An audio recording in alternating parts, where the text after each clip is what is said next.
Good morning, ma'am. I am Mary Rosie Stella, and today I'll be performing hot and cold compress. Hot compress is used for muscle spasms, joint stiffness, and chronic pain because it improves the blood flow and it relaxes the muscle.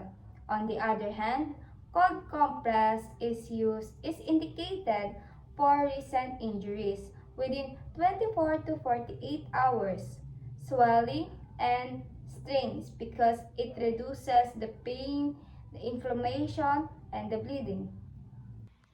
And now I gather all of the needed equipment. I got this towel because I don't have a hot compress, so instead I use this. And the thermos, and the basin, and another towel for the patient.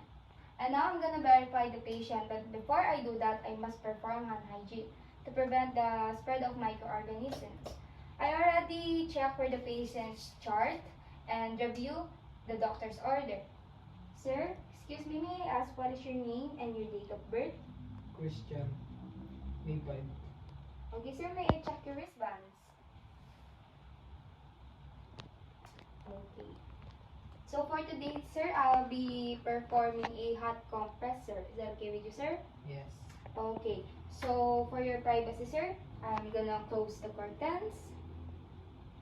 And I'm gonna wash this.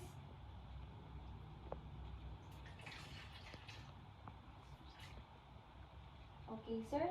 Can you tell me if the temperature is good for you or if it's too hot? It's good. Okay. Now I'm gonna remove the blanket. So before I put the towel or the hot compress in his abdomen, I must check first the abdomen of the patient. Check for the rashes, for the scars. Okay. After that, I'll be putting another towel. And then I'm gonna put the hot compress. The duration of hot compress is 10 to 15 minutes. I'm gonna check it over time. Now I'm gonna recheck the patients for any signs of discomfort and the skin of the patient and the temperature. Sir, do you feel any discomfort? No. Okay. Now I'm gonna remove the hot compress. Sir, did you feel any relief? Yeah. Do you feel any pain right now, sir? No more. Okay. Now, I'm gonna document the findings of the procedure that I have done.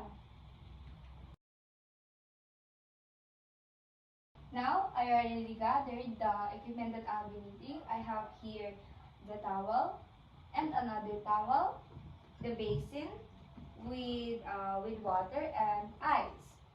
And I already reviewed the patient's chart and the patient's history and the doctor's order, and now I'll be identifying the patient. But before I do that, I must perform a hand hygiene.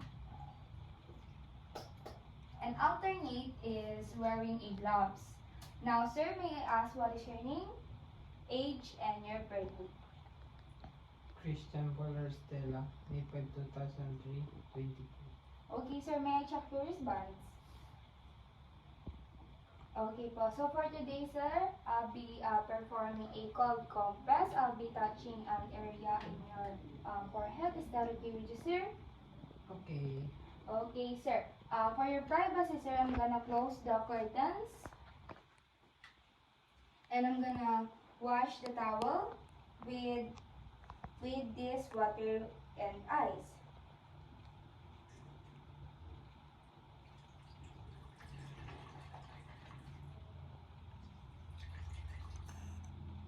Before applying a cold compress in the forehead of the patient, I must assess the skin of the patient. There are no redness, there are no scars.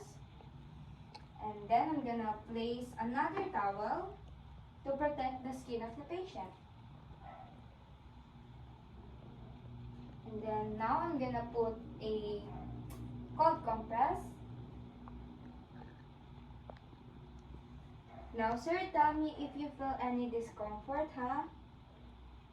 Okay, so the duration of the cold compress is 10 to 15 minutes. So we need to check it every 2 to 3 minutes to ensure that the patient is comfortable and no signs of discomfort.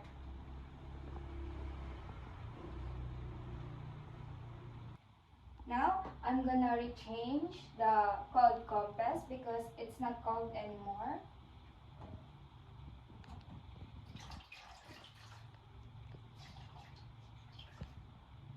Now I'm gonna put it again.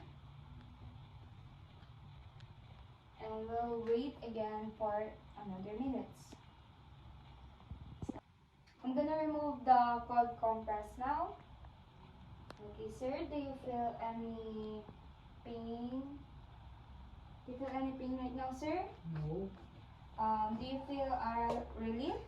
Yes. Okay, that's good, sir. So, okay, after the procedure, place the patient in a comfortable position and make sure to check the skin of the patients, and then document the findings and document all of the procedure that you have done.